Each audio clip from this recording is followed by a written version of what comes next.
O dabar turėtų suklusti tie dviratininkai, ypač kurie dviračių dažniau išrieda į gatves ar net važiuoja tokią transporto priemonę į darbą. Kaip tinkamai prižiūrėti dviratį, ar reikia jį plauti ir valyti? Ir ar esate išbandę Vilniuje esančias specialias dviračių plovyklas? Kolegė Sandra Vilimaitė lankosi vienoje tokių plovyklų ir klausia vilniečių, kaip šie rūpinasi savo dviračiais. Kaip rūpinate savo dviračiu, ar plaunat dulkes? Jeigu tai būtų vienintelis rūpestis čia Vilniuje ir aš savo dviratį nusiplaunu, tai būtų tobula. Mano rūpestis yra, kad mes dviračio takų neturime.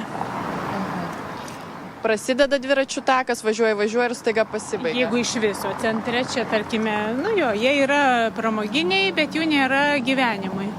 O šiaip kaip prižiūrite dviratį savo? Nuvarau į šitągi, kaip jos vadinasi, dviračių. Techninė apžiūra? Taip, techninė apžiūra, man viską ten sutvarko ir tiek. O, nežinau, ateis ruduo, ratai nešvarus, gal namie plaunat, gal į kokią plovyklą? Plaunu, sakau, nuvarau, jie man viską sutvarko, išvalo. Ir išplauna.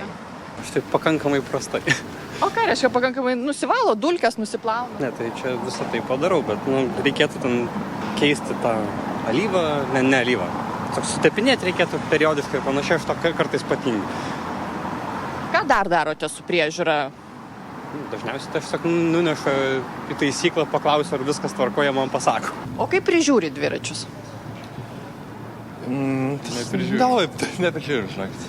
O plaunat? Dulkes nuvalot? Retai. Tai nei patys, nei kažkur vežat juos pavalyti? Nebent su kokiu nors, kas metus ten gal pavalom ir...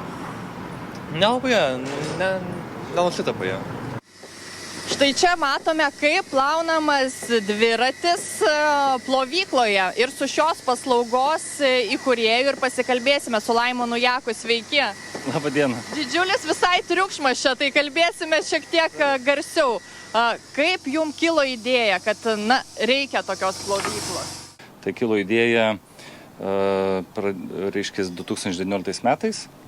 Buvo žiemą suprojektuota viskas ir kas buvo nupiešta ant popieriaus, per porą metų tapo realybė. O čia, kur matėm, jūs įdėjote dviratį, jį pats pravedėte, čia yra kokia pusiau automatizuota? Matot, pati mašina yra automatinė, tačiau prieš patenkant į šitą mūsų automatinę mašiną mes darom apiplovimą, nes dviračiai dažnai turi žemių, grumstų, šapų ir tiesiog, kad į patį plovimo automatinį procesą nepasigautų kokių nors grumstų ar panašiai, tai įvyksta apiplovimas. Tada mes, kaip rodžiau, reiškia, išvažiuoja dviratukas, pastatom į rankinę plovyklą apiplovimo ir nuskalaujam nuo chemijos ir nusausinam.